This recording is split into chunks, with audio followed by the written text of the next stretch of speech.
8 फरवरी को फैसला करना है कौन तखरीबकार और कौन पाकिस्तान का मामार है। वोट डालते वक्त लीडर का माजी देखना है। नवाज शरीफ ने दहशतगर्दी और लोड शेडिंग का खात्मा किया। नौजवानों को लैपटॉप और ₹1 के तालीमी वज़ाइफ दिए। हॉस्पिटल्स को जदीद बनाया। नवाज शरीफ के सामने मरियम नवाज को गिरफ्तार किया गया। उसने नहीं कहा कोर कमांडर हाउस पर जाकर पथराव करो। हमने नौजवानों को ये नहीं सिखाया कि पत्थर मारो और आग लगा दो। 9 मई वाक़यात से शहीदों पर क्या गुजरी होगी, इस सवाल का जवाब आपने पर्ची पर मोहर लगा कर देना है। वो कौन था जिसने PKLI का बेड़ा गर्क किया? वो कौन था जिसने CT स्कैन टेस्ट के लिए फीस मुकर्रर कर दी? यही वो सवाल है जिनका जवाब आपको आता है। सदर मुस्लिम लीग नून शहबाज शरीफ का फारूकाबाद में जलसे से खिताब।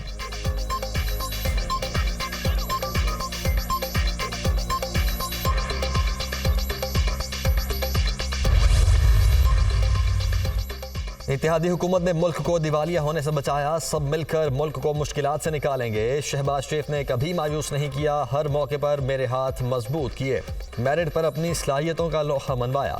हिम्मत से मुश्किल हालात का मुकाबला किया। मुल्क की मईशत को मुआशी खतरे से बचाया। मरियम नवाज की खिदमात नौजवान नस्ल के लिए मशअल राह हैं। लीगी कायद नवाज शरीफ का पार्लिमानी बोर्ड के इजलास से खिताब।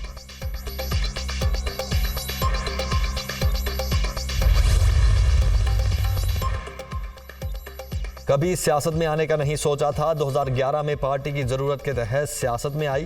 कभी किसी ओहदे और टिकट की तवक्को नहीं की। नवाज शरीफ के खिलाफ झूठे केसेस खत्म होने पर मेरी जिम्मेदारी पूरी हो गई। 2011 से अब तक किसी इलेक्शन में हिस्सा नहीं लिया। नून लीग तमाम सियासी जमातों से हट कर है।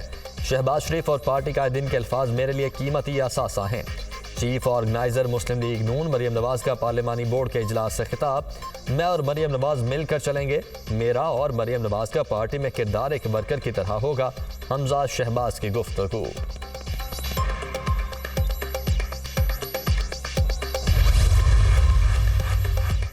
इंतखाबी गहमा गहमी जनरल नशिस्तों पर उम्मीदवारों के कागजात नामजदगी की जांच पड़ताल का वक्त खत्म।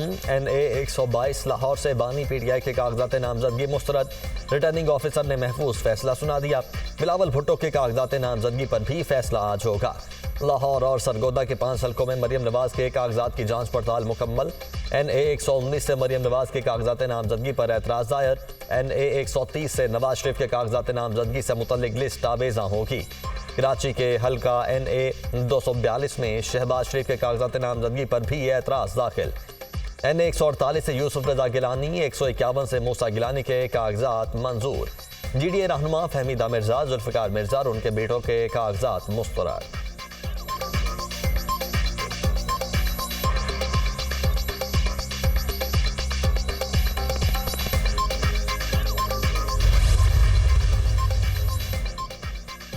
मुल्तान के हल्का PP 218 से शाह महमूद कुरैशी के कागजात नामजदगी पर एतराज़ात दायर। NA 71 से उस्मान डार की वालिदा और अहलिया के कागजात नामजदगी मुस्तरद। दोनों ने ख्वाजा आसिफ के मुकाबले में कागजात जमा करवाए थे। मानसहरा के हल्का NA 15 से तहरीक इंसाफ के उम्मीदवार आजम सवाती के कागजात नामजदगी मुस्तरद। NA 129 से साबिक विफाकी वजीर हमाद अजहर के कागजात नामजदगी पर एतराज़ लग गया। जमीयत उलमा इस्लाम फे की जानिब से PP 56 से नून लीग के रहनुमा एहसन इकबाल के कागजात पर एतराज़ दायर। NA 102 से आबिद शेर अली के कागजात नामजदगी पर एतराज़ आयद। NA 242 से पीपल्स पार्टी के उम्मीदवार कादिर खान मंदोखेल के कागजात नामजदगी पर एतराज़ात। नून लीग की जानिब से एतराज़ात दाखिल किए गए। सनम जावेद के कागजात पर एतराज़ात। वकला ने जवाब जमा करवा दिया।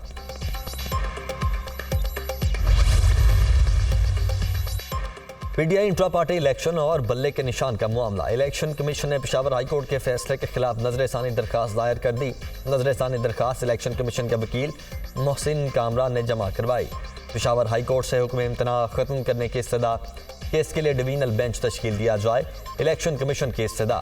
पेशावर हाई कोर्ट ने इलेक्शन कमीशन के PTI इंट्रा पार्टी इंतखाबात से मुतल्लिक फैसले को कलादम करार दिया था।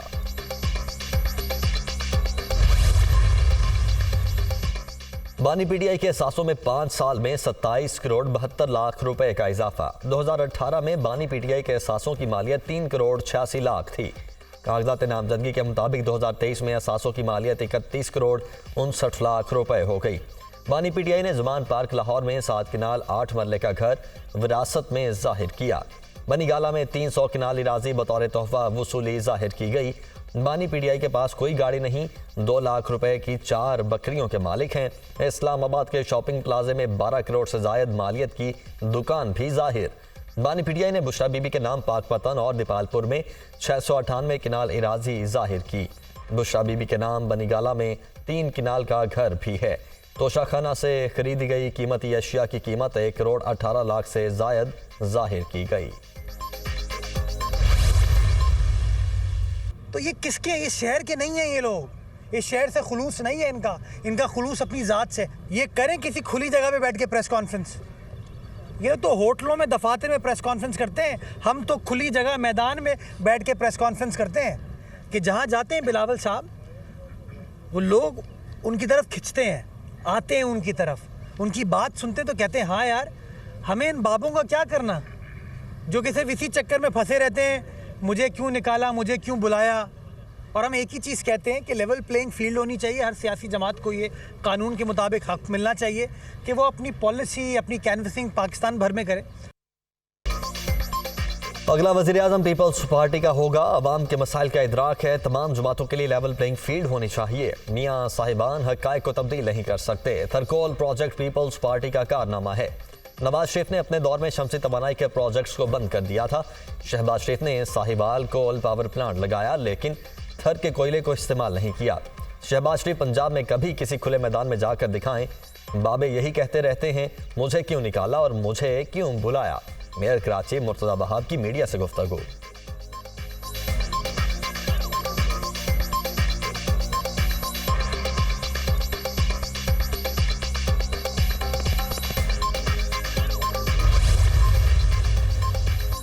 जेलम में सड़क की तामीर के लिए जमीन की खरीदारी में करप्शन का केस। एहतसाब अदालत इस्लामाबाद ने फवाद चौधरी का 6 रोजा जिस्मानी रिमांड मंजूर कर लिया। 5 जनवरी को दोबारा पेश करने का हुक्म। तफ्तीश मुकम्मल कर लें और वकला से मुलाकात भी करवा दें। अदालत की तफ्तीशी अफसर को हिदायत।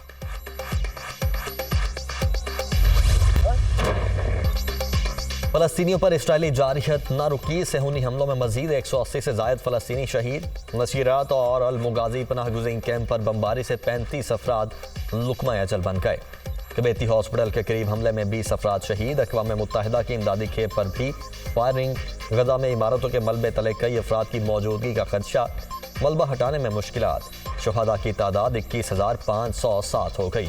56,000 के करीब जख्मी।